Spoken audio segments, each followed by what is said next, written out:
on a disk floating through space with a tiny sun.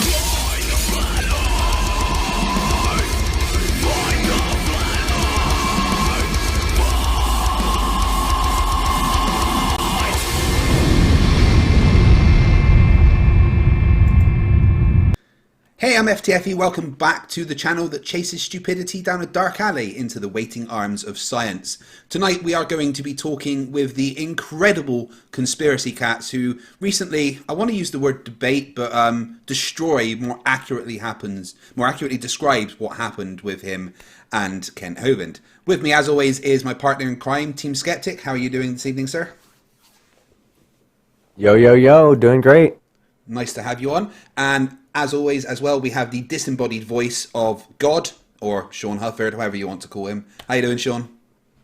I'm doing all right. Always a pleasure to have you on the channel. You give us some class that we sorely need. But the guest of honor tonight is Conspiracy Catz. Welcome to the channel once again, buddy. How you doing? Oh, Ray, really good to be on. How are you guys doing? Nice to see you again.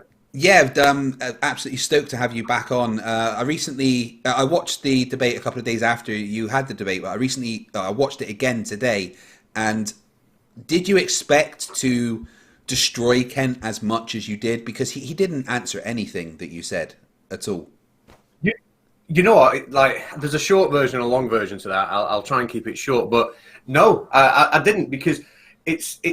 You know when you start debating flat Earth with people and they'll start bringing out arguments totally from left field and it takes you a while to understand what they're trying to talk about. I thought I was going to get a lot of that. So I watched a couple of his debates and I thought about the points that he made. And he literally brought nothing new to the table. He brought exactly the same arguments that he'd brought the past 50 times. And it just became so easy just to prepare for and to counter. I was really disappointed in him, to be honest. I felt really let down by him. That's nice when they're actually letting themselves down with their lack of preparation. But because you're right, the thing about Kent is he's done a lot of debates. Like, over 200? Did you say? Yeah, he's done over 200 debates on evolution, and I think he's done another couple of hundred on the age of the Earth and dating and Noah's flood and stuff like that. But I think I watched about 4 or 5. I watched the one with Aaron Ra, which have you seen that one? Yeah, that was one of the first ones I watched with him in. But his talking points never change. So I think that's why it's quite easy to debate against Kent, even if you're not. I mean, I think I could do, even though I don't know that much about evolution. I still think I know enough about his talking points because he's brought the same things up so many times. He hasn't. One of the things that I've never seen him do, what I really wanted to do when I got in that debate with him was hold his toes to the fire a little bit and get some sort of explanation from him on what his explanations are for the geological column and why we have the fossils in the order we have them, and the scientific problems behind the flood and the distribution of our species now, etc. And his answers to those were, he was almost like offended that I was actually asking him to explain stuff. He's like, well, I'm not here to explain that. You're here to defend evolution. So I think it was pretty clear to everyone. How can he explain a worldwide flood? I mean, he's not God, right? Yeah, exactly. And it's not possible. It's something so ridiculous. Like he's honest in the way that he'll say he bases it on faith, right? So that's fair enough.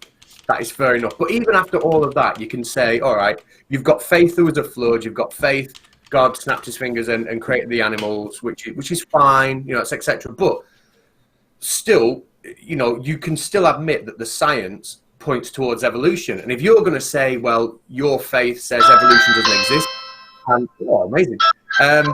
Stop it. My phone's That's someone's phone. Yeah, that's my phone. You're going to, dumbass. Sorry, I was calling you, Sean. I'll just. But if you're going to say that, your faith says evolution, it didn't happen, but the science backs it up and the science is wrong, but at least you're being honest by saying the science backs it up, but he claims it's not even, he claims there's no science behind it at all, which is obviously wrong. Well, yeah, very much like flat earthers, where they will twist the results and the things that science tell us to try and suit his narrative. But they literally get things extremely backwards. Did you see his debate against Professor Dave? I did. I watched it because it was day after mine, wasn't it, or 2 days after mine? Yeah, and, not long after yours. And it was trotting out the same old arguments. Yeah. Nothing had changed. But Dave, I mean, I like that. Dave is we all know how clever Professor Dave is. And he really's obviously got his shit together when it comes to, the terminology and the taxonomy and stuff. I was really impressed with Dave with that. Yeah, you were a lot nicer to Kent than Dave was. Dave was taking no shit. Yeah, I like the way Dave. I honestly like that approach, man. I really do like that approach of not giving any fucking shits to these science deniers, man. And it's just like what Catz just said now, and what Dave said the other day on our podcast, is that approaching it next time. If he said if he ever finds himself in a debate with Kent Hovind again, he's going to make him explain why Kent denies. When you say, okay, this is what we see, in our speciation, I guess.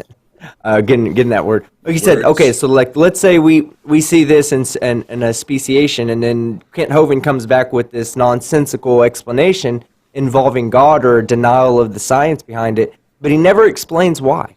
He never goes into detail as to why he holds that belief or why he refuses to accept the science. He just holds the belief or denies the science. He never gives reasons. And Dave was like, I want the reasons. I want to know why you don't accept this science that is widely accepted by the intelligent people of the world. And I think you bang on there with that, because it's all right for him to have a faith. And I'm not, I don't want to come across as somebody that doesn't want anyone else to, to have any kind of faith in anything. But you've got to remember, Kent Hovind is actively calling for evolution to be removed from the curriculum and for the education, the diet that these kids are getting every day to be watered down. He's actively, so if he's going to actively call for that, he should at the very least be able to articulate why, and show he's got some understanding. And that's where he fails. Well, he fails a lot of other places as well. And well, I kind of see him as this. After watching several of his debates, I kind of see him differently now. I kind of see him as trying to. I don't think he's out there trying to win a debate anymore. Okay, I think what he's out there trying to do is to convince people to look into scripture and things like that. Like, that's really where, if you look at his debates, that's just what he does. He just tries to push you towards God without giving you any reason or evidence. That, like you said, if it was me, let's say it was me going into a debate and I didn't know a point or I was wrong about something, I would want to correct myself and bring the correction to the next debate. Maybe not correct my last debate, but at least in the next one, have the right information, the right firepower to, attack the argument should it be presented to me again. He doesn't do that. He simply just perfects the arguments that he has, even though they're wrong. And they're so, if you're not intelligent enough, you could easily fall victim to believing that what he's saying is right, especially if you have a predisposition to believing in God. Maybe you're not a young earth creationist. Maybe you're just somebody who absolutely believes that there's a deity up there. Then it falls in line with your belief system with what Kent Hovind is saying, regardless of the science that you come back with. I think Kent Hovind is just out there trying to bring in more people to the faith, not win any debate. He wins, good deal. But if not, oh well. Maybe he brought in about another 100 people. But you're right.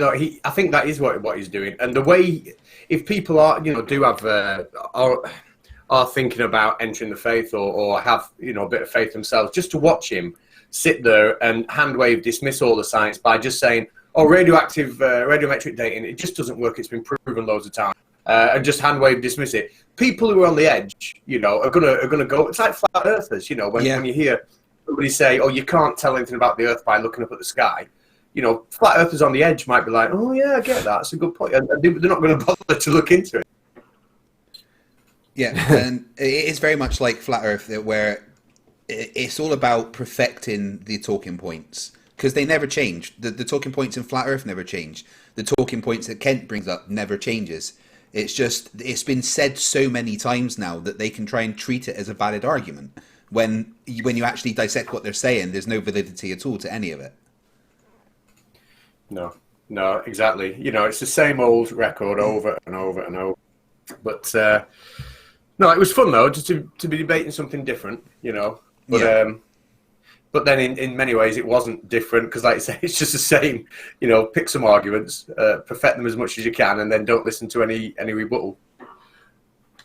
Right, people are saying this. What I thought. Sorry, Okay. right, carry on. What I thought was really interesting was that it seemed as if I didn't see this in your debate because I haven't had a chance to really watch that one yet. But in the Professor Dave debate, it seemed like he had an audience there watching him, and it made me wonder. It's like he's got people operating the there cameras and stuff and watch him. It's like people that Like, work. They work it- at the Dino Center. I think it's volunteers that all work at his. Okay, so science that's a center. production crew and not a Yeah. production crew and not a bunch of like adults with children sitting around in Indian style on the floor just watching him have this debate. He's got the people that do everything for him, all the cameras and everything.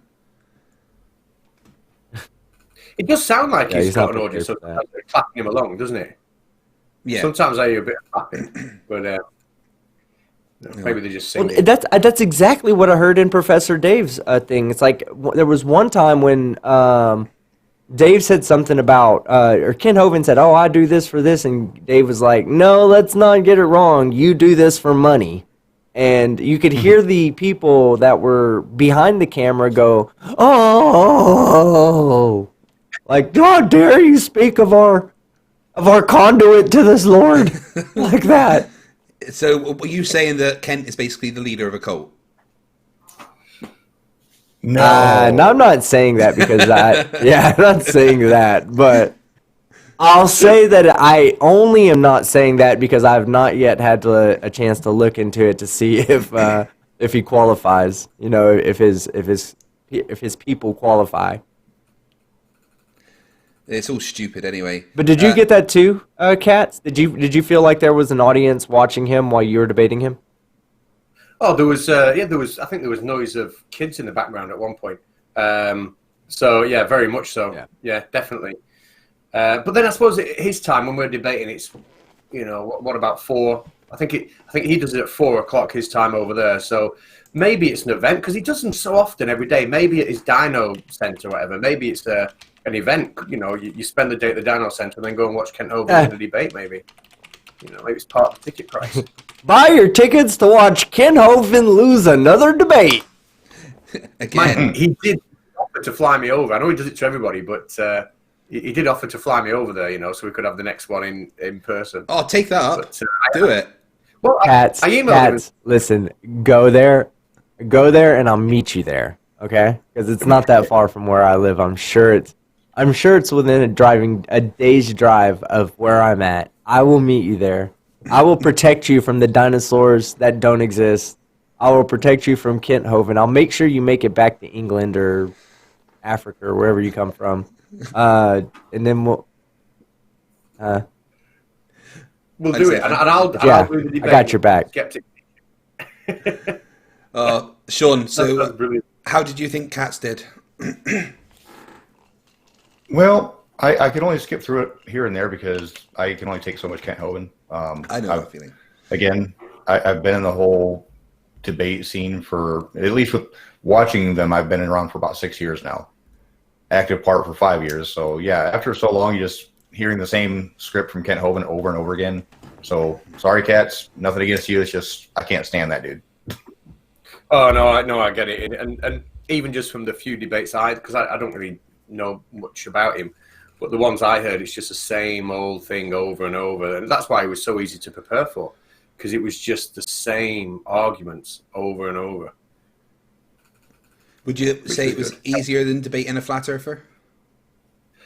You know what? I'd say it was, because when you debate a flat earther, and you bring up things like the proper understanding of the Rayleigh criterion or second law of thermodynamics or anything like that, they will tell you that you're just wrong. They'll say, no, prove it to me now. But when I was debating Kent, if I brought up the existence of ERVs, for example, He wouldn't say that. He wouldn't say, "Oh no, they don't exist. You're wrong."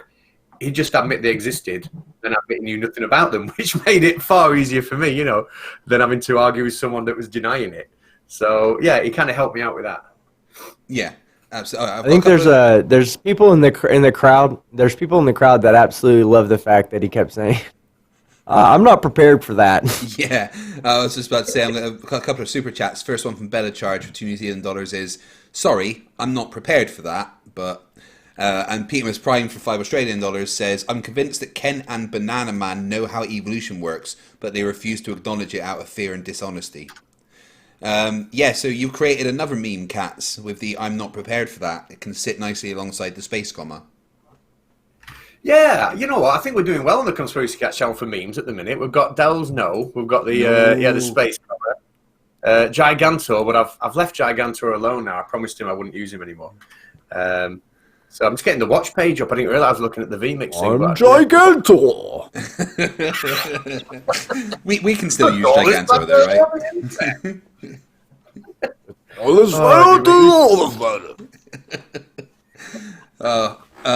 I'm sorry. I'll never call him fuck it word again. He's Gigantor. If I debate him, I will literally every time I refer to him, I'd be like, oh, well, hold on, Gigantor. Please explain that.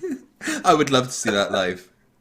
I don't think... I'd do it. I'd do it the whole time. I'd maintain a straight face the whole time, too. I don't think he's ever done debates, though, has he? I don't think I've ever seen him on a live stream or anything. No. I did a live stream with him. How could he? I did. How could he? There's no microphones tall enough to reach Gigantor's mouth. So was it a live stream on his channel you did, Catz? Yeah, I did a live stream, but I'd been giving him a hard time with all the Gigantor stuff, and I got an email from him, and I could sense from the email he was a bit pissed off with it. Or did he Skype me? I can't remember. But either way, I sensed he was a bit pissed off, and I felt a bit bad, and he asked me if I'd go on his channel for just a friendly discussion, not a debate or anything like that, just like a clear the air thing. And when I started speaking to him, you know what? Off air, he was a dead nice guy. Like, he was a really nice bloke, and I felt really bad about, like, that he'd obviously got stressed out. So I promised him after we'd had our little chat that I wouldn't use Gigantor again. But in the chat itself on the stream, God, he said some bloody stupid shit. He really did. Like, you know, I'm not good. Same old stuff, you know. But it was. I'm gonna have to do a review of it one day. Yeah, definitely. So you and I have been talking about doing a collaboration on Anthony Riley's GCSE test that he took. I was just about to ask that. Yeah. How would you describe his GCSE test? Well, there's got to be some context for it, because when it comes out, and I know people are annoyed at the time, I kind of like made it look like he passed, right? You're the just context so nice. behind me making it look like... Well, yeah, but I wasn't part of the scene there. I wasn't... the Conspiracy Cats didn't exist. I was just some teacher that wanted a favour from him, and I said in return, like, he asked if I'd put him through a paper, and I didn't want to look like a dick, so I walked him through it, and you'll see on the video, like, every single question he was completely clueless about, and I had to walk him through every single question, and then when he got it wrong, tell him what the right answer was, and then edit it to look like he gave me the right answer. It was it's going to be it's going to be Oh, it's I thought you only passed because you gave him the free marks for spelling and grammar. No, at one point there was a question about working out the charge, maybe a capacity. I can't remember. It was a long time ago, but I think there was a charge of like 20 coulombs or 250 coulombs or something on a capacitor. Well, it wouldn't be a capacitor if it was coulombs, but anyways, like, so the charge of like 20 coulombs, and he kept referring to it as degrees Celsius. He couldn't get the difference between charge and temperature. It was like, fuck's sake, Andy, come on. Yeah, so it wasn't good. I honestly think Sleeping Warrior is one of the dumbest Flerfs that there is, if not the dumbest Flerf. I think he is. Simon Dan sent me a timestamp today to a video that they were doing, and he was saying something like mitosis is a violation of the first law of thermodynamics. Oh my God. Oh God. So even Nathan Oakley didn't think that. Was this on Ranty's show the other night? by any chance? No, it was on one of Nathan's shows before Christmas, and he'd said that it's a violation of the first law of thermodynamics, because if one cell becomes two, then you're just creating matter out of thin air. And they had a whole 15-minute chat. They had a 10-15-minute chat about, well, no, you put food in your mouth and you eat it. Facepalm warning, for goodness sake. That's... Oh, my God. See, I actually double facepalm that. Yeah. Both hands, on face. Oh, shit. Obviously, I worked hard for him to become Dumb Fuck of the Year, and it worked. And I kind of said that I'd leave him alone after that, but he's said so much stupid shit this year already that I have to go back to him, because he doesn't stop. Out of all the flat earthers, he's the one who consistently puts out the stupid more than anybody else. And you know what I think it is with him? I think he doesn't really care about being wrong. I think if he can use something in the moment and argue it, then if he's found out to be wrong later on, I don't think it bothers him. So he's just like, well, I'm gonna make this argument, and if I'm wrong, okay, I'll just ignore it. I think that's what goes through his head. Like, how does he think that denying mitosis proves the Earth's flat? Like, is it just to prove that science is all lying to you, or? I'm not sure what the context of it was, to be fair. But I'm going to go back and listen to it. I'm sure Dan will put it in a video soon. If not, I might ask his permission if I can nick it. I'd love to know what his actual grade at school was in GCSE science. Well, I can tell you when he sat it with me last year that he failed completely. So, if he got any kind of grade at school, he's gone backwards since then, which is fair enough. I've gone backwards in my French from school, but I'm just not on the internet claiming that France isn't a real country, So, if it was out of 100, how much would he have got on the test?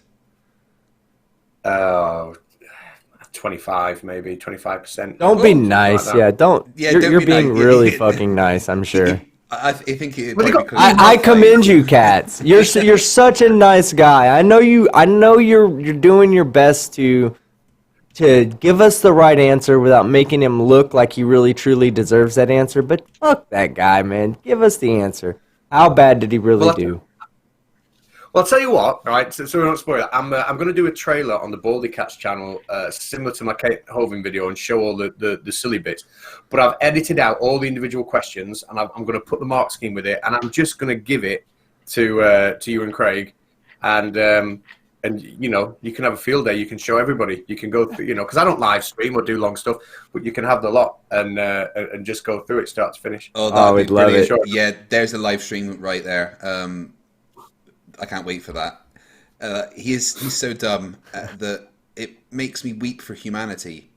Like, he keeps honestly, like he did videos saying, "Oh, I'm out with my girlfriend" and stuff, and I'm like, I don't want to be mean, but I could not date somebody that stupid. Like, and I have to think that I feel sorry for anyone that is spending time with that person. Yeah, it makes you wonder if her IQ is above her age. Couple of super chats. John Rapp for $5 Australian. Everyone say hi to John Rapp in the correct way. Good day, Catz, team and FTFE. Woo-hoo. Loved your talk with Hovind. Well done scraping the word salad off the plate and getting to the meat tube of the matter. Okay, double hello to John Rapp because I'm still here. Yes. Exactly. We've got two new members. We've got Jonathan L. and we got Nathan Termson. Both of you, thank you. Welcome to the channel. You can use all the funky emotes and stuff, and there is more stuff going to be coming this month. And Kent Hovind, cellmate for 666 says, I'll say it, Kenty boy is a cult leader. I keep expecting to hear that he busted out the special flavour aid. And better charge for $2 New Zealand, 3 points, and that was only for name and date. Yeah, I think the only things he would have got right was his name, and he probably spelled that wrong, to be honest. Brilliant. So who's dumber? But how would he ever even know? Yeah, right. Who's dumber, young Earth creationists or flat earthers? Flat earthers. Definitely. Yeah. Yeah, at least because they're not going on faith; they're going on observably wrong information. Yeah, They can look at evidence that shows that it's round and go, yeah, definitely flat. Yeah, I've got a bit more leeway for people that just have faith in something, you know, that they've been brought up, you know, taken to church, given a faith, you know, fine, you know, and they believe something, brilliant. You know, but flat earthers claim to have dug into all the science and found the holes in it that, like, the greatest minds of the 20th century have just glossed over, you know, and they've done it using a fucking piece of bread with the earth drawn on it, like, you know, it's just unbelievable. Yeah. So going forward for your channel, are you going to be still focusing on flat earthers, or do you think you'll be doing some more evolution stuff? Because it was nice to see you do something else. To be honest, I'm going to focus a lot more on the next couple of months on my. Nobody's probably aware, but I've got like an educational channel called Catz, Science and Maths, and I'm going to be putting the entire GCSE curriculum on there and trying to build that up. Because those videos are very easy to make and they're worthwhile, and I'm going to perhaps wind it in a little bit on conspiracy cats and baldy cats. Maybe just do one video a fortnight on each one, and do most of my stuff on there. To be honest, whether I stick with flat Earth or what, I suppose that depends whether a decent video comes up. Yeah, because obviously people might not know, but you are an actual physics teacher, aren't you? Yeah, well, all science. Yeah, my degree was biology, but like in England, I don't know what it's like in America, team. But in England, we teach all three. Like, what do they do in America? Team? Oh, he's gone. As far as what? Do they do in America? No, I'm sorry. My mic was muted. I'm sorry. Sorry. Like, so it's like the teachers. Do you teach all three, like biology, chemistry, and physics, or do they specialize in America? No, we separate them. They're specialized. You'll get biology, chemistry, and physics taught together to about the age of 14 or 15, and then at that point they split them off and go into basic biology and chemistry and physics through the rest of high school, and then you take your basic sciences in college, but they're always separate from that point moving forward. They just separate more and more. Cool. So you obviously been a teacher for a while and been doing YouTube for about 18 months now, or at least conspiracy cats wise. Have many students found your channel? Yes. Yeah.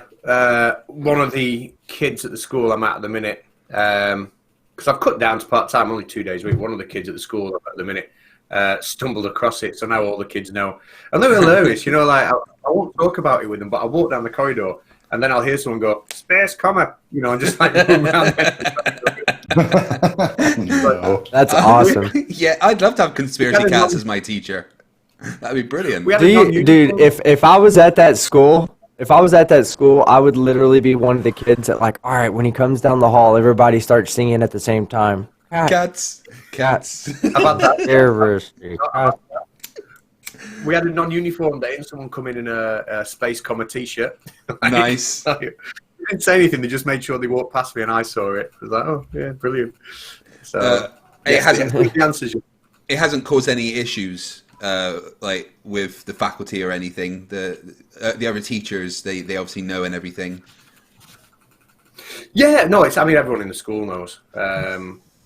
You know, and it's not ideal, like, but it's not caused any issues at all. The heads are pretty cool with it, to be fair. So yeah, no issues. Cool. It's good to know that you can do that, because I know there's actually other channels where teachers have done this kind of thing and it's caused issues with their, you know, the school didn't like what they were doing or anything. But I think anyone that watches your channel knows that it's more about education than anything. Yeah, you're poking fun at the idiots, but you genuinely want people to learn. And that shows, and I want to give you a massive congratulations for fixing Seek Truth, Speak Truth. You know what? Good shit. Well, you know, thanks. But that really wasn't down to me. Like, loads of people, because I'm still in contact with him and we speak. Yeah, me too. I talk to him quite a lot. He's a good guy, isn't he? Yeah. We had him on the show not long ago, and you know, he obviously. He'd spoken to me before in the comments, and we'd had like arguments and stuff, and he felt quite embarrassed about the way that he was, and he says to me that he feels like a abuse victim, and he genuinely thinks that like you have saved his life. Well, I think it's a case like the straw that's broke the camel's back. I think it gets to a certain point. There's so many people that have told him over like months and months, like yourself, and people who don't even have channels who are just commenting on his channel, and then maybe he's seen that video I've done, and it's just been like the straw that's broke the camel's back. You know, I think it's been an accumulative thing of lots and lots of people. But credit to him for taking it all on board and thinking about it. You know, because that takes a special kind of, you know, honesty, doesn't it? Just to be like, okay, I'm going to really think about this, and then like come out publicly and say, bloody hell, I was picking wrong there. You know, that takes some guts. You know. Yeah, and like I remember watching his video when he was really excited about Eric Dubay subscribing to him.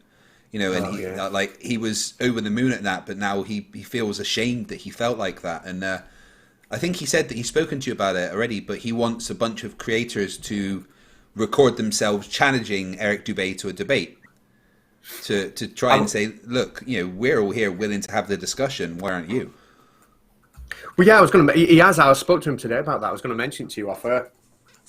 But the thing is, you know, Eric Dubay, I don't know if he ever has debated, ever will, but I think we all know why he doesn't. But he doesn't mind people thinking. Well, yeah, he's clueless, isn't he? Yeah. Absolutely clueless. You know, what he said about if you've ever watched him like have an actual talk with somebody, he would never be able to debate someone like yourself, me, Fight the Flat Earth, Sean. We'd be completely out of his league. There's nothing he understands about what he says. He's just like this really hippie-ish. I mean, everything he's ever said has come directly out of one book. Yeah. Yep. Yeah. Did the quote that the tides are caused by the rise and fall of the earth on the bosom of the mighty deep, did that come out of, was it Zetetic, what's it called? Zetetic? No, it's called, I was talking about Earth Not a Globe is the name of that book. But Zetetic Astronomy might. Let me see if it comes out of Earth Not a Globe, Bible. And then I'll check it. Zetetic. But Eric Dubay is a con man. I think Eric Dubay... that is Zetetic Astronomy, Earth Not a Globe by Parallax. Yeah, that's the same one. Oh, yeah. Yeah. I think okay, so I'll look that up in 1 second while you guys... I don't think he believes what he's saying. You know, there is... For me, it's very clear now who the ones who believe what they're saying are and the ones who are con men. And I think Eric Dubay doesn't believe what he says in the slightest. He likes being this cult leader. He likes the fame that is given him. But I don't think he believes anything he says. Yeah, he's got one of those names now, and you know, a lot of them put him on a pedestal. And I think the more he keeps his gob shut, the more that's going to last, because when he opens it, you know, if he opens his gob and actually tries to explain anything, that's when it's going to start crumbling for him, really, isn't it? Yeah, absolutely. A couple more super chats. Yeah. John Rapp for another $2 Australian. Good day, Sean. Didn't hear you there. Good on you, mate. Say good on you, mate, Sean. Good on you, mate. That's not bad. Jonathan L for $5 Australian. Religious beliefs historically has prevented scientific advancement. Do you think we'd be colonizing other planets by now without these idiots? That's an interesting question. What do you reckon, Catz? If religion wasn't a thing, do you think we'd be more advanced? So has religion held us back? But yeah, what a question. I don't know, is the answer. So I have no idea. I don't know. I don't think so. I think science is progressing really quickly. Like I can't imagine science progressing faster than it is doing, you know. I can't. I mean, just even like I was chatting to Rapid X. You know Rapid X? Yeah. Good man. Oh yeah. Well, I met up with him a few days ago, and we were chatting about how fast technology's moved on. You know, even since we were kids, and the old kind of like, you know, Nokia brick phones we had, and old computer games, and you look at just how much everything has advanced in the last 20 years. I can't imagine it going even faster than that, just because we got rid of religion. But you know, what do I know? No, what do you reckon, Sean? I think that we're hitting what's that law that's the exponential growth of a technology. I don't think we're exponential anymore. I think we're actually slowing down over the last few years. Really? We've not had any really major leaps like we have in like the past 20 years if you like go from like every 5-year gap, we like have major leaps every 5 years or so, and we kind of skipped it. Yeah, I think we're on the precipice of something big, though. The quantum computing technology is getting quite exciting. I think that is going to be something around that is going to be the next major technological leap. It's going to make our processing abilities a lot stronger. Once we have a major breakthrough, we're going to have a huge spurt in new technologies coming out, but we're kind of behind the times on what we're supposed to be expecting. Flunchy for $5 says, I've researched Flat Earth on YouTube for 45 hours. My hero Bob Noodle proved Flat Earth with his onion ring gyro. Yeah, thanks, Bob. Cheers for that. Bob and his ring. Well done. Okay, so yes, it comes from that book, guys. Here is the actual quote out of the book. I just found it. All right, it goes, persons are sick and feel nausea at sea when vessels heave and roll. Why should they not feel the same sensations from the regular rolling and heaving of the earth, floating, as he says it does, on the bosom of the great deep? Bloody hell. We must also be particular in our phraseology. So much stupid. They believe that So in the book, here's what Parallax says. Okay, Parallax says that that the tides are caused by increasing atmospheric pressure. Everywhere we should have a low tide, we should So increasing increasing and decreasing. It increases in atmospheric pressure that depresses one side of the ocean, and there's a decreasing pressure on the other side. Well, you know how it is. Two and two. So why is there 2 high tides a day and 2 low tides a day? Yeah. The better question to ask is why do barometers not drop at every low tide? Raise. Why do they not raise at every low tide? Fucking Parallax. Why does it not get extremely hot? Why does it not get extremely hot between tides? When the high tide comes in, you would feel the pressure rising. It would get hotter, and you'd sweat, and it would rain, and all kinds of shit.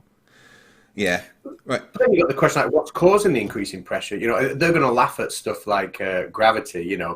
This magical force, but they're invoking there straight away some magical thing that's going to cause the air pressure to increase and decrease at very specifically timed intervals.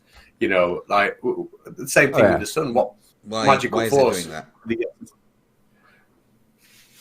that? It goes back to Kent and his magic. One of my favorite things about Kent Hovind is the way that he will try and claim that you're being unscientific with something like, you think everyone came from rocks. You think men and cats and dogs came from rocks. When that isn't what we think at all. But that's literally what he thinks, right? That's the Bible says that people were made from dust and stuff, right? So he's the one that thinks that it came from rocks. But he will try and pin unscientific things like that on you.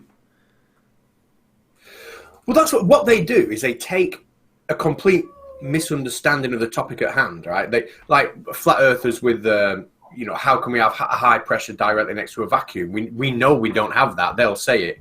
Yeah. But they misunderstand everything so badly that then when they look around and their observations don't match their misunderstanding, they get confused and think science doesn't work. Well, it's their brain not working. We're all liars just because we understand some basic physics. If they were to take a simple physics class, do you think it would help them, or do you think they'd think what they were learning was a lie? Well, good question. If they were to learn, you know what? I think it would help, because I think it at least pick up misconceptions. Like I saw a post, somebody pinned it on one of Dell's videos this week, and Dell had obviously pinned it on his video. And the post had said, like, how can gravity be an inverse square law if the gravitational constant is a constant? Because you can't have an inverse square law and a constant. I know. I felt, but like, if he took a physics class, like, he might actually realize what a constant is and what the purpose of a constant is, and how wrong, and that he might realize then, I'm a bit done with that. Yeah. So maybe. Oh, maybe. some of the funny things I've heard was like Nathan Thompson said if the gravity fell off at the inverse square law, then halfway up we should see 1/4 or half. I don't know where he was getting halfway up, but he said it like halfway or a certain way up we should see 1/4 of the gravity. And I'm like, are you talking about from the surface of the Earth? He's like, yeah. What the fuck you talking about then? That's not how gravity works.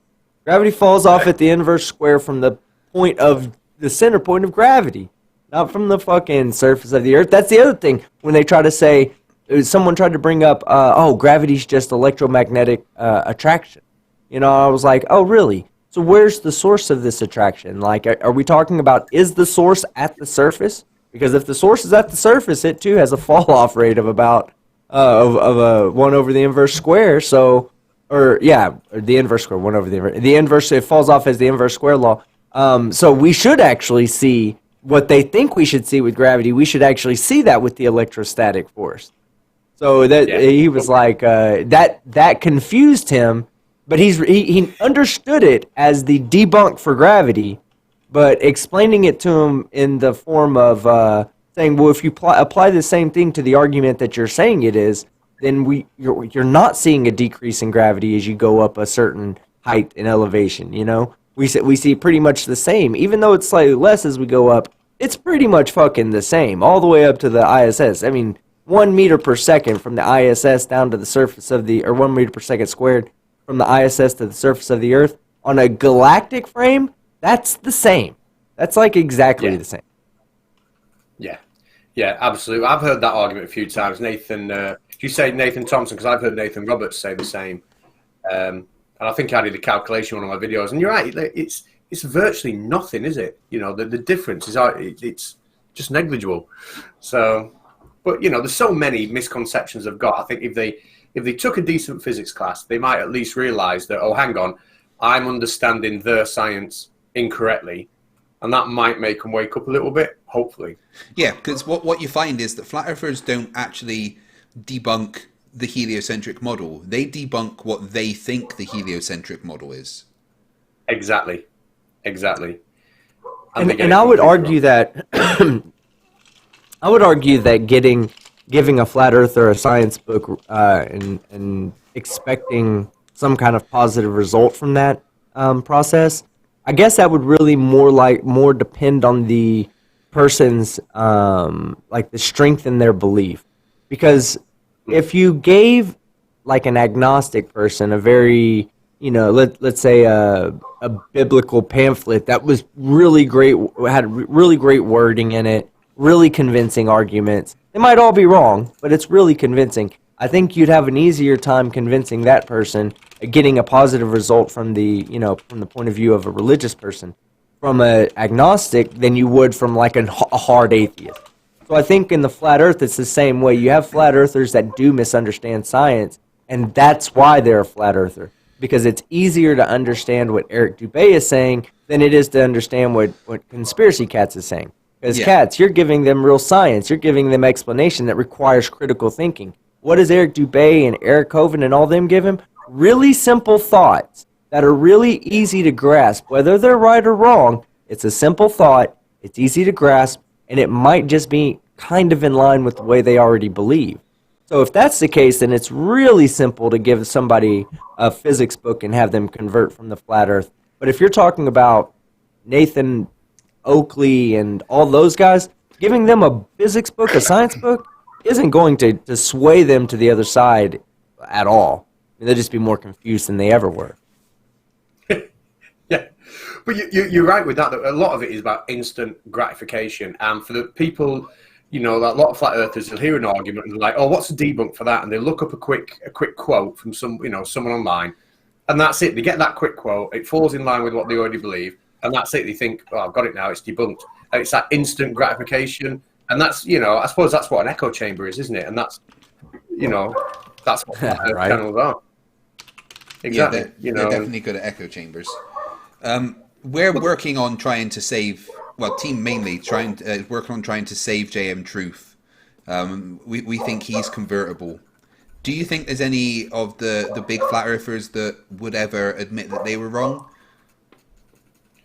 You know, as much as I hate to say it, I honestly think that Ranty, if he got away, and I think he is, because he's had a big falling out with like QE, and he's no longer doing the FE debates. He called Nathan. Am I allowed to say the C word on here? No. Yeah. Oh, well, I won't say it anyway. Oh, He called yeah. Nathan Oakley. He called Nathan Oakley one of the C words this week, and he said he's not going back on the thing again. I think maybe outside of their influence.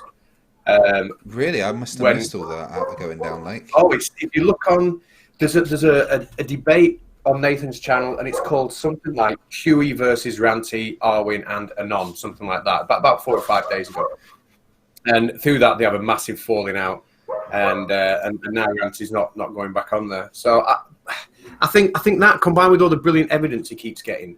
Oh yeah, thank you for all your hard work. He's amazing. He's my hero. I think he might come round. I need to have a look at that because me and Team were working on a video about QE at the moment, and well, we're refusing to call him Quantum Eraser. What are we calling him, Team? Nope, Team's gone. Well, Quantum. Well, I would like to. I would like to take a different approach to that. Because I believe Ranty. I don't think Ranty does it for attention. I think because he's out there making observations, because he's doing his best to attempt to explain the observations, I think he really does truly believe that the Earth is flat. At least he's inclined to believe that the Earth is flat. I think 90% of the flat earthers that are out there are doing it for attention. Okay? And then the second part to that is 100% of them will be globe earthers when it suits their narcissistic needs. Oh, too right. Yeah, too right. And that day's not too far gone. Too far off. I don't think. No. But no, I think Ranty is he's probably one of the more honest ones. He's just he does. I don't think he likes admitting when he's wrong. no, So he none of them makes do. up. None of them do. No, that's it. But it would be nice, wouldn't it, to have him on our side? Yeah, with all the evidence that he gets, he'd be a great resource. I was going to say, isn't he already? Again. Have you seen the Black Swan argument? They're calling it, Catz. No, what's that about? They've got an image of some oil rigs. Let me get it up so I can show you. Some oil rigs over water. And basically they are saying that this completely disproves the ball. Why can't I get the image up? What, because they're too far away or something? Yeah, well, they don't understand refraction as normal, but they're Nathan Oakley and Sleeping Warrior are pushing it as the be-all and end-all of flat Earth arguments. Well, that's what they do. They get hold of something and they make it the be-all and end-all until people get bored. I think when I first started on the scene, they were talking about perspective and why that's not included in the curve calculator. And you can't have orthographic views, because we don't see an orthographic. And then what did it switch to after that? The compression zone and diffraction and angle of attack. And this is the thing now, is it? The Black Swans. Yeah, so diffraction. Is there any way that diffraction could make microwaves do a 180 flip? A 180 flip? Yeah. I wouldn't say so. Quantum Eraser thinks so. So thinks Yeah, that he and Go on, team. well, okay, so he understands that these are beautiful concepts. When you start to look at these arguments that are from like a little bit further back from a point of view, and you see everybody's argument, and you have Nathan Thompson saying, well, the record long distance for the, microwave transmissions is this fucking far. And then you have Quantum Eraser saying, well, microwaves are really short wavelength or really long wavelengths. So what ends up happening is you get this, extreme refraction and diffraction, but they're contradicting each other. Yeah. First off, Nathan Thompson saying, you got to have a direct line of sight, and the microwaves are only going to travel in one straight fucking line with no refraction. They'll never refract because they're microwaves, not understanding that microwaves are fucking really long wavelengths. Then he turns around and says, or then he has somebody else in the flat Earth community will say the exact opposite. Oh, it's such a long wavelength that the diffraction and refraction is so great that this is what they're measuring when it's completely fucking impossible to get light to do a 180-degree fucking turn around a fucking thermal protector. The fuck out of here, QE. Yeah. And Nathan Thompson, for that matter. You're both fucking idiots. Right, so Catz, this is they contradict each other so fucking much. Yeah, this is the Black Swan that they're talking about. So we've got these two oil platforms, and their issue is that you can see the horizon above where they are on the water. And apparently, so go on. Can you put your mouse over it? It shows where the horizon is meant to be. I can't quite see it. I can't show you. It doesn't show you my mouse, but it's. Let me up the. Return to you a little bit so you can see it. So the horizon is above behind the back of the. Yeah. Well, if it's behind the back of it, and that second oil rig can't even be at the horizon. It's behind the back of it, surely. No. Well, they say it's too far. Well, they're saying the fact that the horizon has been brought up above where the oil rigs are touching the water. And I think Nathan Oakley's using the term, you can't loom the horizon above the horizon. And what do we know the observer? So is that a flat Earth 5-foot observer height or an actual 5? Yeah, well, no, look, it actually says next to it, actual 1 foot. I mean, I don't get that. How can the observer height be both 5 feet and 1 feet at the same time, or 1 foot at the same time? But, I mean, is there any reason that this isn't possible on a globe with refraction?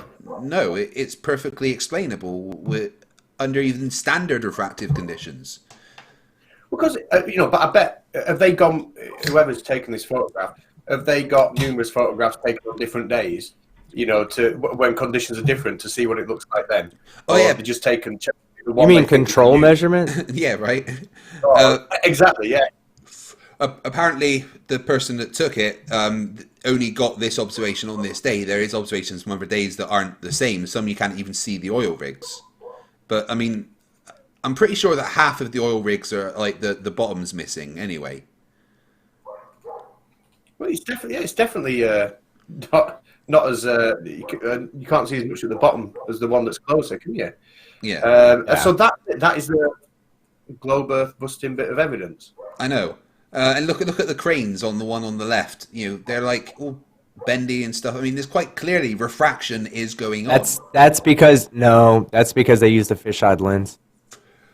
Oh, I see. Quite clearly, if you put it, it's obviously. I mean, oh, brilliant. All right, guys, I'm fucking convinced, dude. No, hey, bye-bye. Yeah, Earth's flat. Bye, guys. Bye-bye, ball. But yeah, this is what they are touting at the moment as the killer flat Earth observation. But I'd like to say I'm surprised, but nothing they say these days surprises me one bit. Yeah, there's not. I mean, one thing that Team and I keep saying is that we want flat earthers to bring us the evidence that is exclusive to the flat Earth.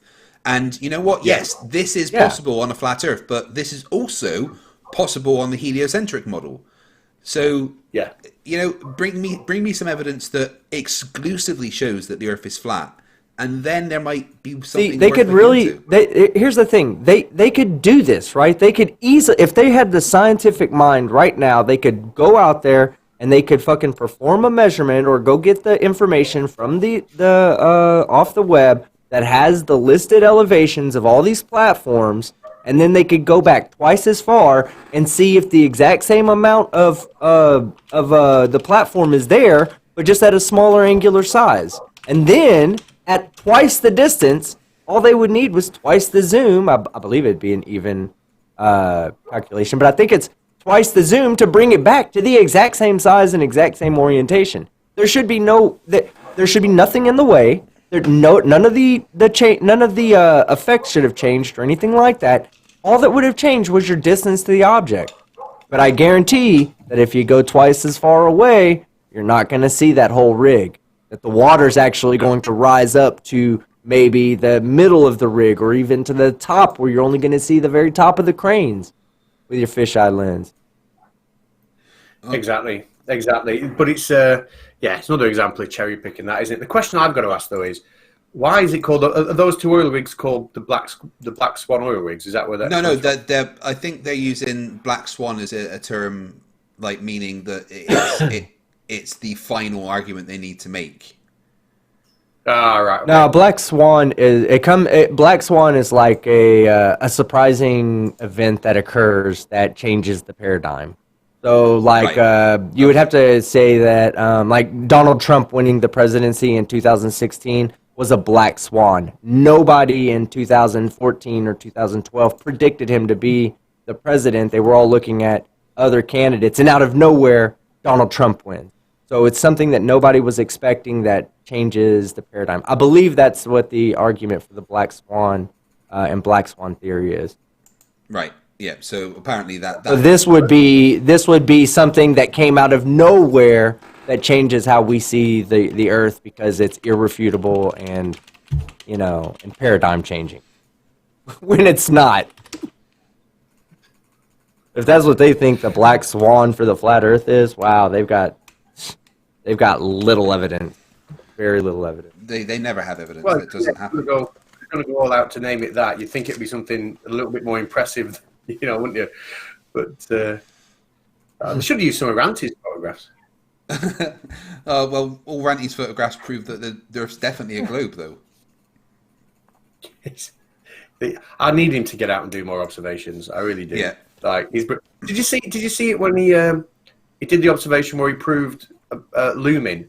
Because he's always been saying, like, looming's not possible. He'd been going on and on and on and on for like at least 18 months about looming not being a thing. And they went it out, and one of his videos, he caught looming, and he actually said in his video, "This is stone cold, like, evidence of looming. That's it. Argument over." Yeah. Cheers, Ranty. Thanks very much.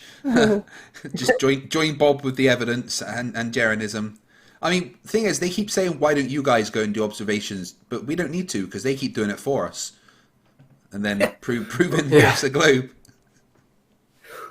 But also, like, the entire world, like, already knows that the Earth is a globe anyway. So, why don't I go out and do a scientific observation to show that bananas are yellow?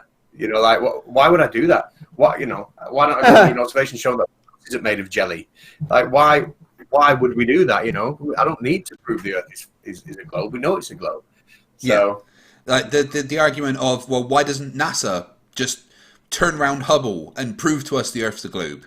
It's one of the stupidest things they say, because number one, NASA don't give a fuck what flat earthers think. They're not going to prove anything to you, because that's not even on their radar.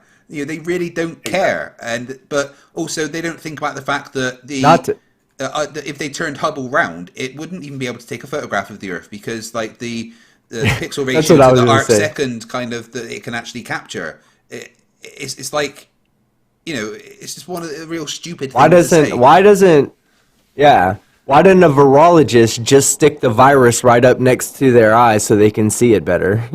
Yeah, I mean, it's just.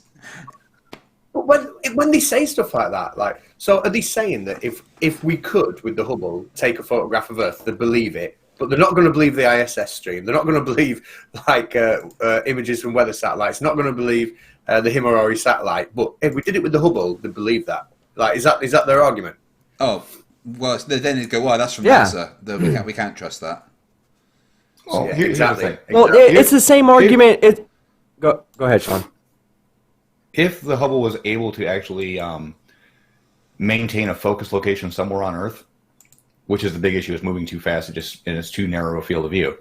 But if it was able to maintain a single target lock on something, I lost my train of thought. It would literally, they would just simply say, well, that was just taken from somebody tossing a camera up in the air and taking a picture of it. They would just deny it, like everything else. Yeah. If it was even possible. Well, I always say that, that one of their arguments they use is, show me water sticking to a ball through gravitation only right here on Earth.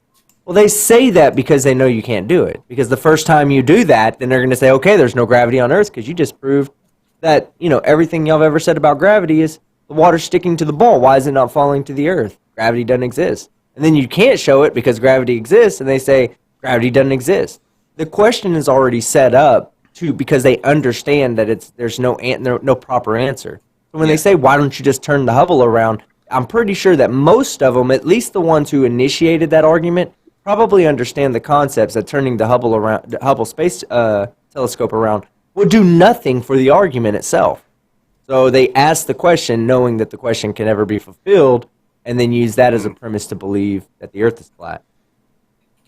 Right. So Exactly. thanks to Digital Demonic Davros, obviously this is the apparent Black Swan argument that kills it, but this is photos that debunk that claim because, where's the oil rigs gone now? Right. And this one, So wow, that's beautiful. yeah. Is there any way to flip between those two pictures? That picture right there and the one before, because I think that one's kind of the same aspect ratio as the no, the first one and the last one. First one, okay. That one and that one and that one. And then okay, so as you can see, the one on the right is about the same size in both of those pictures. Yeah. Okay. Now the one in the back has dropped, so that means that you're not really changing too much distance. You might be a little closer in this picture, but you're not going to get that much rising of of that back platform just by moving forward. And it doesn't even look like it. They could probably be the same distance, but because of the atmosphere, it's looking like the other one stretched out a bit. I mean, you can definitely see that there's a lot of atmospheric refraction and like, I don't even know the right term for that, when the heat makes it look all wavy like that. You could tell there's some atmosphere. Wiggly waddliness. I like that term. It's very scientific. It is still refraction, isn't it? Yeah, it's a form of refraction. Light bending due to the medium that it's going through. And I mean, everything that they show us, when they're we can see too far, they're just proving that refraction is a thing. Except for when they don't want it to be a thing, and then we're not allowed to use it. Exactly. If we can see too far, give us a photograph where we have, first of all, properly surveyed elevation heights and distances. But secondly, give us photographs on a series of different days to show that it's a consistent effect. Show me the Chicago skyline every single day. Show me those oil rigs every single day like that. And yeah, as far as I'm aware, it's never been brought. No, exactly. It's the same with the whole Chicago skyline thing, right? We can see the Chicago skyline on that one picture, but why can't we see it all of the time? Yeah, exactly. Yeah, and like exactly. The last conversation that we had with JM Truth, and he was bringing up his observations, and I said, well, what about your control measurements? And he was clueless as to what I meant. He was like, what do you mean control measurements? Here, I have the temperature and the pressure and this, and I'm like, that's not what I mean. Like, what you're doing is essentially surveying. Okay, you're driving a light out and you're watching for a drop or a raise or whatever the case may be. You're plotting out a survey, right? And in surveying, this is like well known. There's control points everywhere where you can be at a distance. You can plot yourself on a map and find distances and elevations to certain control points, and you can measure those control points and kind of you can start to build a refractive index based on those control points, so that when you look at the object you're looking at, you know whether it's really where it looks like it's at, or if it's a little bit lower or a little bit higher. They just don't understand these concepts. You could have stopped there at they don't understand. They just don't understand anything, ever. Ever. It's that instant gratification again, though, isn't it? Like, if you get that one shot there, you're instantly gratified.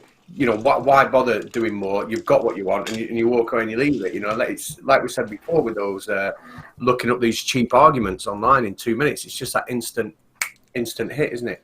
Yeah.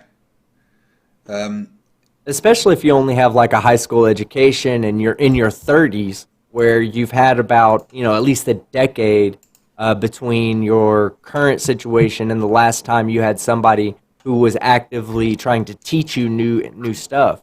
So you're coming back into trying to learn it. You're probably not well versed in all those sciences from 10, 12 years ago, and it's easier. It's just so much easier to believe that the Earth is flat. Yeah. But yeah, but it's not. It is. It takes far less effort, and you listen to somebody with a hypnotic voice or a big personality on YouTube telling you, and it's just so much easier to go, yeah, that fits. I believe that. Than to question. Mm-hmm. But yeah, and that's why it is about refining the talking points, because when someone like Eric Dubay or Nathan Oakley can say these things with such confidence and fluidity, it's very easy to think, well, yeah, of course he's right. It makes absolute sense. But like I said to you earlier, if a lot of them actually just took a physics class, maybe it would click that most of the shit that they say actually makes no sense at all. But that would mean they were trying to learn something. They wouldn't even have to take it to, in an attempt to be proven to that the Earth is a globe. All they'd have to do is see, when they're learning, all the mistakes they've made about all the equations they've talked about, all the phenomena like refraction they've talked about, and to realise that they have nothing about it, and therefore all the previous arguments are invalid. Did you ever get an answer from Nathan Oakley about what diffraction was? Not yet, but I'm planning to go back to that. So keep an eye. Well, what's diffraction, Nathan? Go on, I'll give you 10 seconds. 10 seconds of quiet. Oh, you didn't let me speak. What really sucks, Catz, is I hadn't seen your video about Nathan Thompson and the second law of thermodynamics. Or I would have asked him at my debate with him. As soon as he brought it up, I would have just interrupted him and said, "What is the second? Can you explain the second law of thermodynamics, Nathan?" That was so funny. He brought that up. Like, that was his first argument in our debate. He was like, the second law of thermodynamics says that we can't have an atmosphere. So I was like, okay, what's the second law of thermodynamics? I don't know. Like, it's a fucking moron. Yeah, I don't know. They have no fucking clue. It was so funny. In my last debate with JM Truth, I asked him, I said, do you accept the laws of motion? We were talking about gravity. And I was like, do you at least accept Newton's 3 laws of motion? And he said, yes, I do. I'll accept that part of science. And I said, okay, then how can you deny gravity? And he's like, I don't get it. I'm like, okay, well, if you are holding a tennis ball and you let go of the tennis ball, according to the first law of motion, what should the tennis ball do? Well, it should just sit there. So why does it not sit there? So if you're prepared to tell me that gravity does not exist, you either need to give a different explanation of why it is, what's going on, or you need to rewrite the first law of motion according to Isaac Newton. Those are your only 2 options. What did he say? He said it was pressure. He said it was atmospheric pressure pushing down, and we were like, okay, but the pressure's is higher, closer to the ground, so if we drop the ball wouldn't fall down, it would fall up. There's more pressure, there's more force on the bottom side of the ball pushing up. But if he's saying it's atmospheric pressure pushing down, like, well, fair enough. Just like, then we apply exactly the same logic to the atmosphere. Like, according to the first law of motion, right? Why is the atmosphere moving down? What force is causing that to move down? Yeah, exactly. Then it'd be density. Oh, I loved your presentation on your video about atmospheric pressure. There's 2 videos of yours that I really, really, really enjoy, and I'm so glad. One of them, it makes me just proud to call you a friend. The first one was the atmospheric pressure one, when you actually broke it down and said, "Hey, check it out. This is what we should see," and you broke it down with the ideal gas law, PV equals nRT, and showing that there should have been we should always see a direct relationship between temperature and pressure, always, if we're in an enclosed container.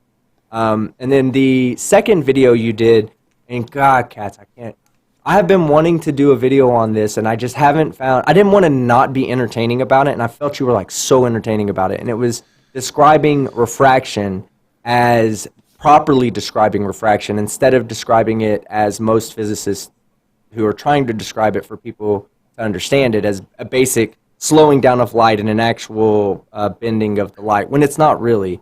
It's just a matter of wave interference. And then once you understand things like, yeah. Go ahead. No, sorry, go on. But I absolutely love the fact that you explained it right versus there's a lot of physics channels I watch, and they all say something wrong. They all say stuff like, oh yeah, light just takes longer because it's absorbed between the atoms and then re-emitted. It's like you're really, like, I watch a lot of your physics videos and you're spot on about a bunch of shit, and you're totally fucking missing things you've covered in your previous lectures. Like, but it's all being preached as if this, as if light could physically slow down, like a photon could travel less than what a photon travels in space-time. And like, you got it right. You're the one that explained it right, and I was like, wow, that's amazing. I'm so glad you did it right. I actually had a kid in my class, year 8 kid, last week. So it's funny you brought that up. And I'm teaching refraction with them, and we're talking about virtual images. So like, I think I was using an example of like spear fishing and why you've got to aim just beneath the fish to actually get the fish. And the virtual images is somewhere different. And we were talking about light slowing down. This kid, he was only year 8, and he put his hand up and he said, "Sir, so are you saying the light slows down when it enters the water?" And I was saying, yeah. Because that's obviously the level we teach it at, to them. And yeah, right. And he was like, well, that's not possible, is it? Because does that mean that Einstein was wrong in everything he said? And does that mean that, and he just, he was year 8, he's a 12-year-old kid. That's a bloody intelligent question for a year 8. That's what I thought, and I was like, well, okay. I mean, how do you jump, though, straight to the whole superposition of waves and disturbances and electric fields, so it's like, yeah, what can I say, right. It's just complicated. Treat it as an optical illusion. It's not really slowing down, but what a great question from a 12-year-old. Yeah. We're going to be wrapping up. Yeah, it's really the difference between, I'm sorry, it's really the difference between Newton and Einstein describing gravity. It's perfectly explainable to describe refraction as a light slowing down and physically bending, but there's a deeper, more explanatory meaning out there that really explains what's going on. Yeah. And you're not going to get it in high school. You're going to have to go to take quantum mechanics. Yeah, so we're going to be wrapping up quite soon. Guys, if you want to ask Conspiracy Catz a question, just tag me in the chat. Obviously, super chats will get priority, but I'll try and read out as many as we can. I'll just read a few super chats that we've had. Curtis Reynolds for $5. Christianity isn't at odds with science, just some Christians are. Most Christians set Christianity as spiritual and not scientific. Yeah, absolutely. Most Christians absolutely know that we live on a globe and we're in space. It's just some people like Nathan Thompson that twist the words of the Bible to fit their narrative. Digital Demonic Davros for $2 Australian. Why aren't regular people targeted by the governments? We all are. It's brain being controlled by waves in your fill-ins and the fluoride that we drink. Jay Olson for 25 secs. Will Mars look flat if we terraform it? I guarantee 200 years after we colonize Mars, there will be a flat Mars society. And $2 Australian for John Rapp. This is for you, Catz. What Hovind phase is most annoying to you? Water. That is his phrase. Yeah. Oh, the way he says water. The hard T. Water. Yeah, I want to slap him every time he does that. You gotta have that southern accent. Water. So Seek Truth, Speak Truth is in the audience, and he asks you, Catz, who is your favourite ex-flat earther? Oh my word! So many to choose from. It's I would say Craig. Craig. Fuck off, dude. He knows the answer to that one. Nice to see you in the chat. Yeah, you're awesome, dude. We were talking about you, and we spoke about your video as well to get Dubay to come and actually debate with somebody. That would be great. I don't think it's ever going to happen, though, to be honest. Let me just see if there's any more questions.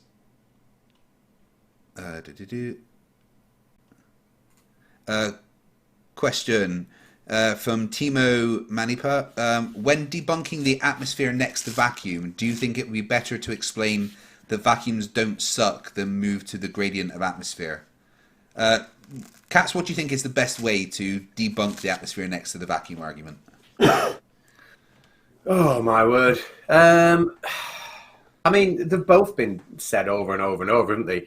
You know, you tell a flat earther vacuums don't suck, and then a flat earther will say, "Prove it." You know, vacuums. You know, like we've all tried it both ways, haven't we? I'm talking about the explanation, not anything else. We've all tried it both ways, so I'm not sure which is the best. Johnny Ragadoo says, light slowing down, is it a slower interference pattern between the original wave and its interaction with electrons? Is that to me? I think to anyone that knows the answer. That's a basic explanation, yeah. But you also got to consider all paths that the light can take. So it's more than just one. There's okay, so when light enters into a medium, it's for us to think that the light enters into one point on the medium. It's very easy to say that, but that's not what really happens. It actually enters into all points on the medium because light doesn't travel in a straight line. The potential of the light goes out in a sphere. So if you're looking at a medium, you have to consider the path that the light takes going through all possible paths. And then there's a path integral that you can do after that to figure out which path is the most likely path. And then what turns out is that all other possible paths typically cancel each other out, leaving you only one path for the light to possibly take. And yes, it does have to do with the interactions between the electrons and the atoms, and not the density of the medium, which is something else people get wrong. Isopropyl alcohol has a higher refractive index than water does, and water has a higher density. On that note, I'm going to have to cut out. Well, thank you for joining us, Sean. Always a pleasure to have you on, bud. Yeah, sure. All right. Sorry I wasn't more talkative, just doing stuff in the background. That's all right, mate. Just a pleasure to have you here, as always. All right, later, guys. Monk Mayfair says, Catz, if light doesn't slow down, can you please explain slow light and Cherenkov radiation? Short answer, no, never heard of it. I'll have to have a look at that. I'll leave that one for you, Craig. I can. Go on then. Go on. Cherenkov radiation is simply light. When they say light slows down, light doesn't really slow down. What you got to say, when you're talking about light, you can't talk about light in a position. You have to talk about light as a probability. So what happens is as this probability wave goes out, it also interacts with electrons and with atoms, which excite the electrons. The electrons emit their own, or the atoms emit their own photons, and those photons also have a wave of probability. And those photons end up constructively or destructively interfering with the original wave of photons that are coming in. And that's what makes it look like it slows down, because the front of the wave, the wave is shaped based on the interference pattern of all the other waves all the other photons that are being emitted as the light goes in. The radiation part, the Cherenkov radiation part, is due to it's due to the electrons moving faster than the refracted wavelength or the refracted light. So it appears as though the electrons are moving faster than light, or that light's slowing down before the slowing down slower than the electrons moving through the medium, but it's not really slowing down. It's just, again, it's an apparent slowing down of light. And the electron has some kind of shock wave that ionizes the water and causes the water to emit, like, I believe, a blue light or something. I'm not 100% on that explanation, but that is. It's not that the electrons are actually traveling faster than the light. It's just that the light is being refracted, and the electrons are moving faster than the refracted light beam. Okay. Tommy Grunveld, for you, Catz, says that he sent you some information about the laryngeal nerve in the giraffe's neck. Did you find something about that? Well, in that first debate, I think that was prior to the debate for Kent Hovind, so thanks for that, Tommy. And before the first one, I didn't get around to it, but I have got a rematch with Kent coming, I think, next week. Awesome. And I'm going to be on it for that. Saucy London says, did all of us notice that Nigel Farage made fun of Flat Earth in his speech on Brexit Day? No, I missed that. What did he say? I'm not sure. I must have No, missed that I didn't as well. either. I try not to get political on this channel, so I've tried to avoid topics like Brexit, but I will say that the sky hasn't fallen in. We don't seem to have any kind of apocalypse in Britain. I think everything's going to be okay. Stuart Campbell asks to all of us, have any of us been recognised outside of our internet community? So has anyone recognised you for being conspiracy cats? Just once in Subway, and they said, "Oh, it's you, Baldy Catz," and I said, "Oh yeah," and they went, "Okay, cool," and walked off. So that was it. That was it, just once. He was a flat earther for sure. Yeah. Possibly off to get a gun. I've been recognised in my local shop, but I think that's because I told someone about it in there, and then they told somebody else, and they're like, "Oh, you're that FTFE guy." I'm like, "Yeah, cool." But no one's really recognised me and like asked my autograph or anything. What about you, team? No. Well, I would say that I wasn't recognized. It was before I was on camera. I met somebody who actually knew of me. Like I was sitting there talking to the person, and we started talking about flat Earth, and I was like, "Yeah, I do videos on YouTube. You should look me up. I'm Team Skeptic." He's like, "I know who you are." Fucking awesome. I was like, "Oh, that's nice." He went to the Flat Earth conference with me. He's one of the guys out there, Kumavirus. Yeah, he's a cool dude. Moon Rules asks, what does the second law of thermodynamics have to do with atmosphere next to the vacuum of space? I think the answer to that is very little. The thing is, with flat earthers, when they talk about the second law of thermodynamics, they have a toddler-like understanding of it, and what they think it means is high pressure will always go to low pressure, end of story. But that really isn't what the second law of thermodynamics is about. The second law of thermodynamics is about an isolated system which doesn't really exist. The only real isolated system is the entire universe. And the second law of thermodynamics says that the total entropy of an isolated system will always increase over time. And that can still be the case, even if there is some microstates where entropy is decreasing rather than increasing. The overall entropy of the universe is still increasing. And that's what the second law of thermodynamics is about. It's not what they think it is about. Did I get that right, guys? Right. Yeah. Yeah. Good. Well, it doesn't really apply, but what they're trying to do is apply it by saying that the energy of the atmosphere wants to continuously expand away into space.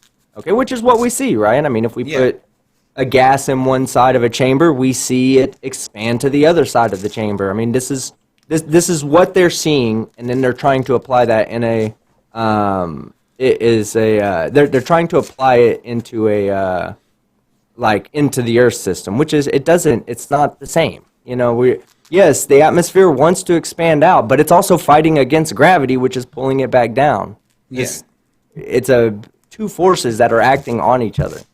And as you get further away, you have less collisions with the atoms, so there's less force to continue the atoms going away and gathering up more and more speed to escape the gravity. So a tennis ball in the air, does it come back down? Well, what's pulling it down? Same thing pulls all the atmosphere down too. Right. So it was put to me in a pretty good way to think of it as their energy. It is a barrier. There is a barrier there, but it's not a barrier like they think. Okay, it's not a physical barrier. What it is an energy barrier. There's simply not enough energy to escape beyond a certain barrier, and that barrier acts, just like a container. Yeah, they don't understand that. Stallion. Sorry, go on, Catz. Well, I was going to say, there is an equation like you can use the Boltzmann. We use it at A level. You can use like the Boltzmann equation to calculate like what percentage or what fraction of like a particular gas will be able to reach a certain altitude. And it's very predictable. I don't know why I'm just throwing that out there. There is an equation that models it really well. So look at the Boltzmann equation if you're not sure. Try and use that in my arguments. Stallion1812 says he's just listened to the Ranty, Arwin, and Oakley argument. It's absolutely hilarious, unmissable car crash listening. The best ever. Flat Earth is dead. Long live the globe. Yeah, I'm going to have a listen to that. I think that'd be quite funny. But this one's for you, Catz, from Kevin Brayland. He says, Yo, Catz, my best friend is a high school history teacher. I don't really have a question right now, but I do want to say thank you for what you do. Oh, thanks very much. Yeah, and we say thank you as well. Yeah. It's always nice to hear that people appreciate what we do. I think that's all the questions that we have. Yeah, so I'd like to play my little atmospheric simulator that I did. Yeah, go ahead. Show how there's no barrier, but still we get a diffusion of the atmosphere, and we do also get escape from space. Let me. I'll put you full screen. Okay, good. I just want to get it. Okay, let me get it on my screen over here. Cool. I'm gonna quickly nip to the toilet when I do that because I'm not doing a Riley.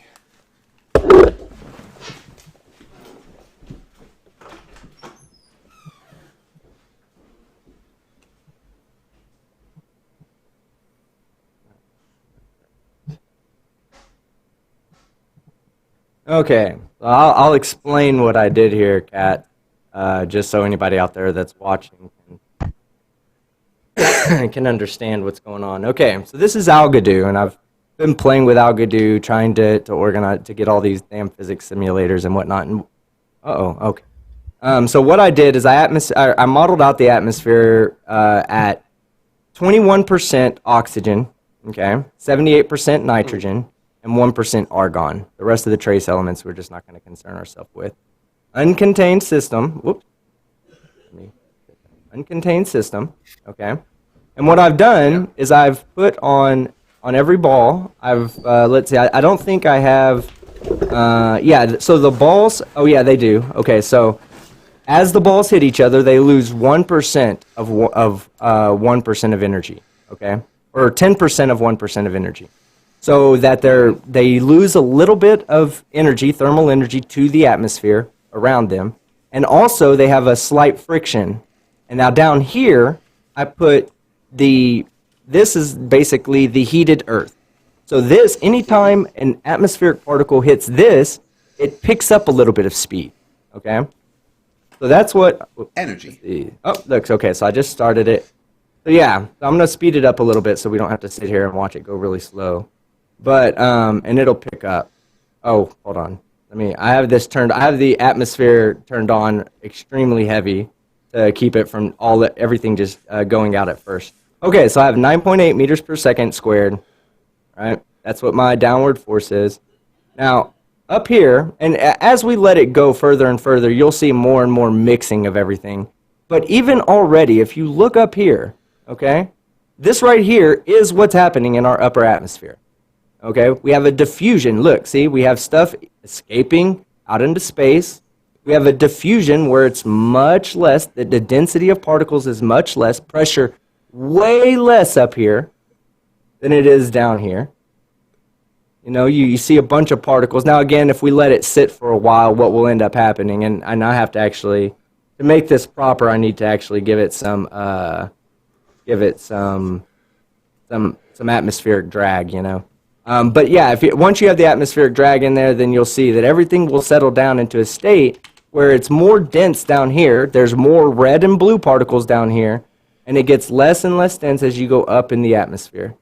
And this is what's happening. You see how we do get random particles that have enough energy to escape into space, but that doesn't mean that every particle is going to escape. Eventually, some of the particles are going to fight it, like this one right here. It's fighting against gravity. It doesn't have enough energy to break that barrier and escape out into space. It's pretty cool. What's that program called? Algodo. Algodo. In fact, you know what? I want to show you something else because, yeah, I'll show you. This is let's see if I saved it. This is my Carnot engine that I built in here. So this is just a thermodynamic process right here, driven by the surface area of the purple and the yellow bricks. The purple bricks slow the particles down, so they're cooling bricks. The yellow ones speed it up. So what we have here is as it goes to one side, as we compress the gas on one side, the gas has less room to cool down, less surface area to cool down. So it then picks up speed and pushes it back to the other side. And since we have no loss to the exterior, since we're not losing energy to the environment, it's an isolated system and can go on forever.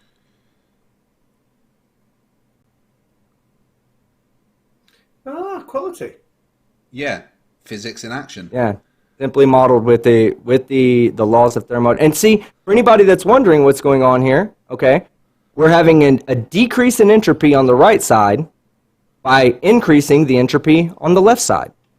And then, when it balances out, it decreases the entropy on the left side and increases the entropy on the right side. If we had a loss, like if we turned on to where we were losing energy maybe from these blocks out to the environment, well, they would absorb the heat, and then that's loss of energy within the system, and eventually the system would go into a thermo equilibrium, and the block would be right in the middle. Excellent. Another one, let's see, I got this other one that I did. I'm trying to show all this for JM Truth so that way I can teach them. Like here, check this out. This is another cool thing, right? This shows how work can be done. When you're in thermal equilibrium, like a lot of people don't understand this, if you were in an environment with your car that was at the same temperature as your engine wouldn't work. Because there'd be the same pressure on the inside as there is on the outside. There would be no work. This little star down here represents work. You know, we can get it to turn, and we can generate electricity. While all the gas is on one side, we have the ability to generate work. Once we reach a thermal equilibrium, this thing will stop turning.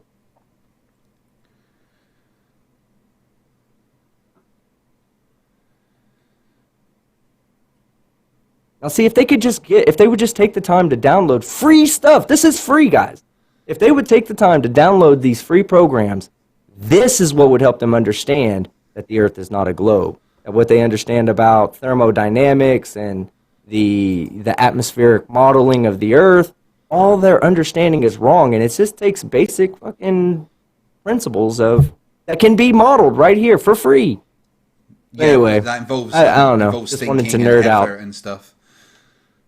Good program, huh? Yeah, had to nerd out. This is what I've been working on for the past couple of days to better help to better solidify my arguments in flat Earth debates. I want to be able to pull up things like this so I can visually show how how the and here I'll just leave it on while we're talking.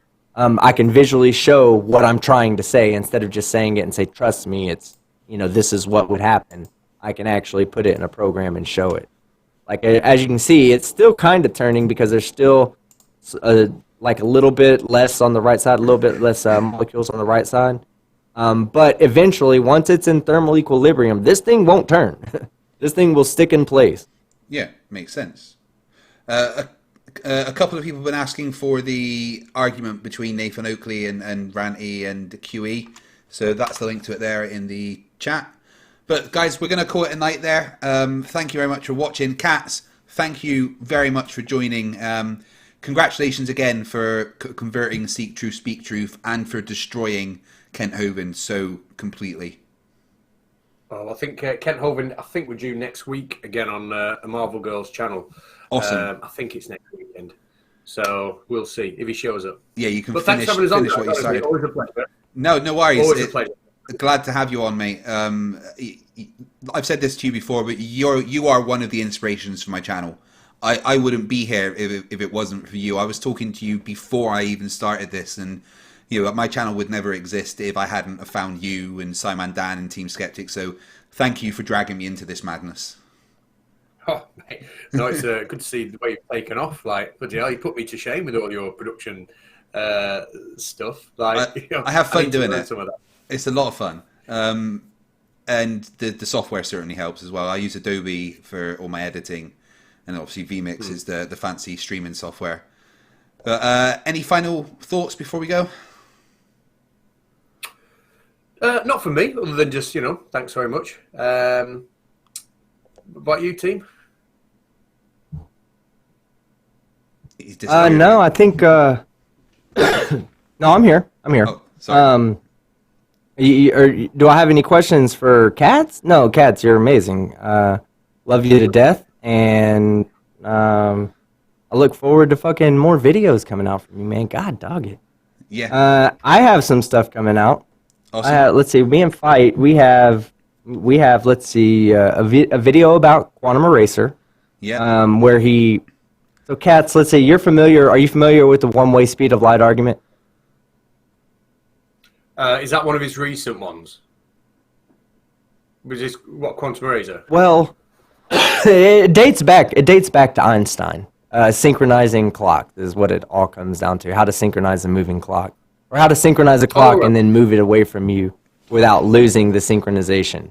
Yeah. So he's covering that. He says that we can't measure the speed of light because we don't know what the speed is in one direction. So their argument is that it goes half the speed in one direction and then infinitely fast towards them. Okay? So any light, any radiation coming off your body in your reference frame is traveling at half the speed of light away from you. And then in your reference frame also, when it's traveling towards you, it travels at infinite speed towards you. So now we've eliminated essentially the distant starlight problem, right? For young Earth creationism. Dope. So now a star can be 13 billion light years away, right? And when it gets to you the moment it's transmitted. So that you don't have to worry about the Earth being the universe being 13.8 billion years old just to account for distant starlight. So that's the argument. Now, the argument also comes from the idea that if light travels half its path at half the speed away from you, and then travels instantaneously back towards you, then the average speed of light in that situation would be c. So anything you measure can be perfectly explained by electromagnetic radiation moving half speed away from you and infinitely fast toward you. Sounds good. When's it out, that one?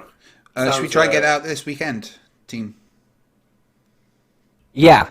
We're writing scripts now. I have a different type of video I'm gonna do. I have a video that my son kind of suggested me to do, and I don't know. I kind of want to do it. It's going to be covering non-science stuff. It's going to be covering the here's the reason why I'm doing it. I'm starting with this because people call me a cyberbully all the time, okay? Because I call people idiots. I don't think it's cyberbullying. What the fuck ever. No, there might be some sensitive it's true. people out They there are that idiots.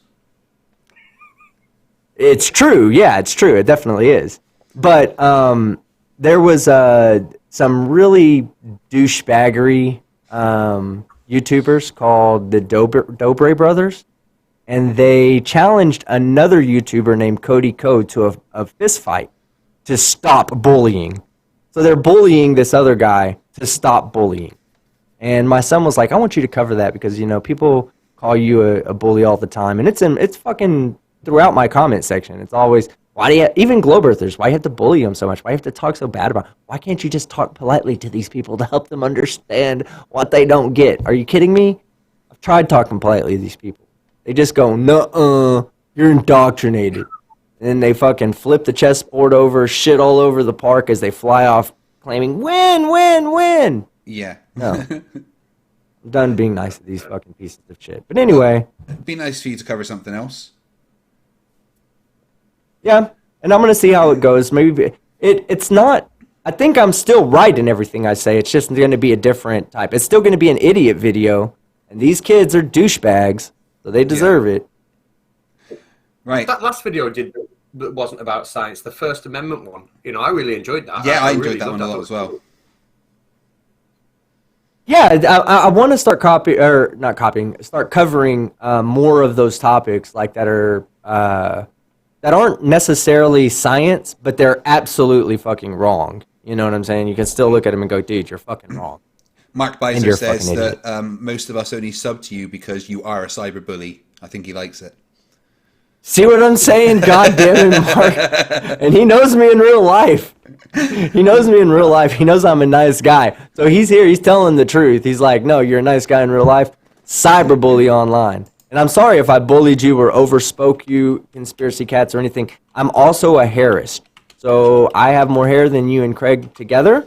So I just kind of feel like I'm pretty much more important, especially since Sean left. That's very good Hair on your American head. attitude. Yeah, hair on your head. I'm sorry? Yes, hair on my head, of course. I'm bare. From the eyebrows down, I'm bare. Let's just put it like that. I can't grow hair. I can't grow hair anywhere. Right. Well, I've That's also my butthole got for some reason. I've also got another video coming up, as well as one with team. I'm working on a anti-vax video with Planner Walk. That should be out probably Tuesday, I think, maybe. And on Sunday, I'm debating best friend of Joey Rocha, Anthony Michael. So yeah, I don't know. Helmet Cock says.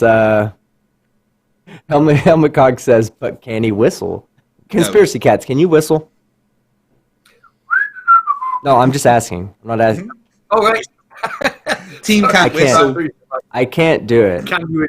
I was just trying to get a yes or no answer, but Hey, Catz. you've answered. Thanks. With your oppressive nature, you answered. Catz, have you ever seen the face team makes when he's trying to whistle? No, but it's got me intrigued. Wow. That's a scary picture. Wow. On You there. don't want to. Just tell him you don't want to know. Are you gonna show it? I am showing it. Go ahead. I'm showing it. You're not. I am. I can see it. I don't see it. Why do? Okay, hold on. Oh, wow. Okay, I'm looking at the wrong. The face of an angel, Flair. I love it. I love it. They know this. This is amazing. Yes, conspiracy cats. Look, man. I'm gonna do this for you. Okay. I'm gonna whistle. I'm gonna whistle your theme song. Okay. I've actually been practicing for this moment, all right? Go on then. Do not fucking laugh at me. Stop pushing me, Fight. It makes me not want to do it. Do it. Okay, hold on 1 second. Let me try. You ready?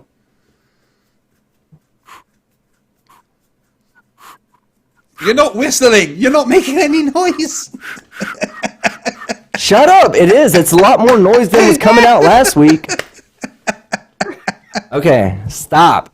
Fight. I can't even concentrate. Let me turn my mic up a little bit. We're going to go ASMR on you guys just for a second. Hold on. Maybe y'all can't hear me because I have that big muffing thing that blocks out all the wind. That's what it is. You're not whistling. Okay, hold on. All right, so you guys should be... Okay, yeah, there it goes. All right, so now you can hear me good. Now I'm really... Members going to put the emoji of him trying to whistle. Yeah, I know. Thank you for doing that. Fine. Thank you for making an emoji of me trying to whistle as your fucking member benefit. Thank you. I'm a member. I'll be using that in a moment. But Catz, this whistle is for you, bud. Okay? Thanks. And don't interrupt me, Fight.